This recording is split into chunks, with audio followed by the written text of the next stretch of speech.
Et ici, dans la lettre que nous venons d'entendre, Paul invite les Thessaloniciens à travailler de leurs mains. En fait, partout où Paul séjourne, il travaille de ses mains. Il tisse des toiles de tente. Comme beaucoup de personnes encore maintenant, il travaille pour subvenir à ses besoins, pour n'être à la charge de personne. Du travail, on en retient souvent le caractère pénible. Tu travailleras à la sueur de ton front. Alors, on peut voir le travail comme une sorte de malédiction. Mais la malédiction n'est pas dans le travail. Elle est dans le fait d'être sans travail, d'être chômeur et de se sentir inutile. Ou à l'inverse, la malédiction est d'avoir trop de travail, d'être exploité, de se tenir aliéné, de se sentir aliéné. Le travail en lui-même est une bénédiction, et c'est l'absence de travail ou le mauvais usage qu'on en fait qui est une malédiction. La CFDT, tout le monde connaît ce syndicat, c'est pas habituel de parler d'un syndicat dans un monastère, mais raison de plus pour le faire.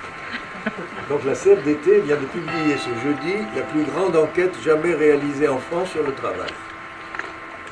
On apprend que 82% des Français aiment leur travail. 77% le jugent utile. Et 61% en sont fiers. Donc on voit là les bienfaits du travail. Mais à l'inverse, 36% des personnes interrogées ont déjà fait un burn-out. 51% considèrent leur charge de travail excessive et 69% trouvent les objectifs qu'on leur fixe inatteignables. On voit là les méfaits d'un mauvais usage du travail.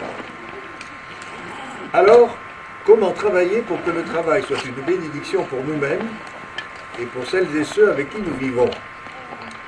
Des éléments de réponse, on en trouve dans l'enquête de la CFDT. Une meilleure articulation entre vie professionnelle et vie personnelle, plus d'autonomie, de confiance, de marque de reconnaissance de la part de la hiérarchie. Je trouve que la manière dont vous travaillez, mes sœurs, rejoint ces aspirations. Chez vous, chacune a son obédience, comme vous dites. Chacune est un peu maîtresse chez elle. L'architecture de ces nouveaux ateliers reflète cela, avec des unités à la fois unies et distinctes. Combien de personnes dans la société qui n'ont pas cela, qui ont l'impression d'avoir leur patron toujours derrière elles, d'être surveillées, harcelées. Ces ateliers aussi, vous les avez souhaités à l'écart de votre lieu d'habitation, mais pas trop loin. Combien de personnes qui passent des heures dans des moyens de transport pour aller de chez elles à leur lieu de travail? Ou combien de personnes, à l'inverse, dont la vie se confond avec la vie professionnelle, qui n'ont plus de vie personnelle? Enfin, ces ateliers, vous les avez voulu intégrer à l'environnement, et c'est une réussite. Mais combien de personnes qui travaillent dans des bâtiments sans beauté, qui dénaturent le paysage? Alors, vous qui bénéficiez de si belles conditions de travail, n'oubliez pas dans vos prières ces personnes qui peinent et qui souffrent dans leur travail.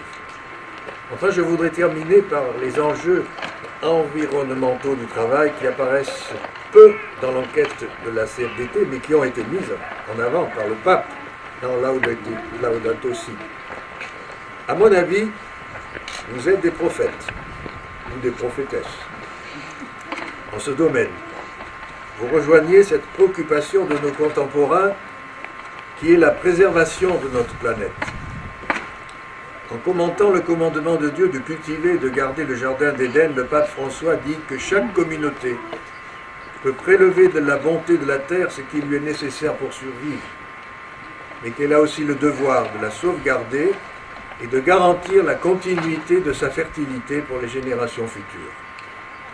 Cultiver, labourer, défricher, travailler d'une part, et garder, protéger, sauvegarder, préserver, soigner, surveiller d'autre part. C'est ce que font les communautés monastiques depuis des siècles. Vous êtes un exemple pour notre société où de plus en plus de personnes souhaitent aller dans cette direction. Non plus dominer la Terre, mais vivre en harmonie avec elle. Les ressources de la planète ne sont pas inépuisables, on le sait.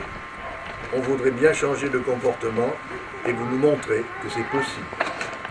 Travailler de manière équilibrée et sereine, consommer de manière frugale et responsable, privilégier les circuits courts et le bio, recycler et réduire les déchets, tout cela, vous le faites depuis longtemps et vous continuerez à le faire. Par votre travail, loin de tout activisme, par votre simplicité de vie, vous nous amenez à réfléchir à nos manières de travailler et à nos modes de consommation. Par votre exemple, couplé à votre prière, peut-être amènerez-vous un certain nombre de nos contemporains à vivre, sinon plus saintement, du moins plus sainement. Et pour tout cela, mes sœurs, merci.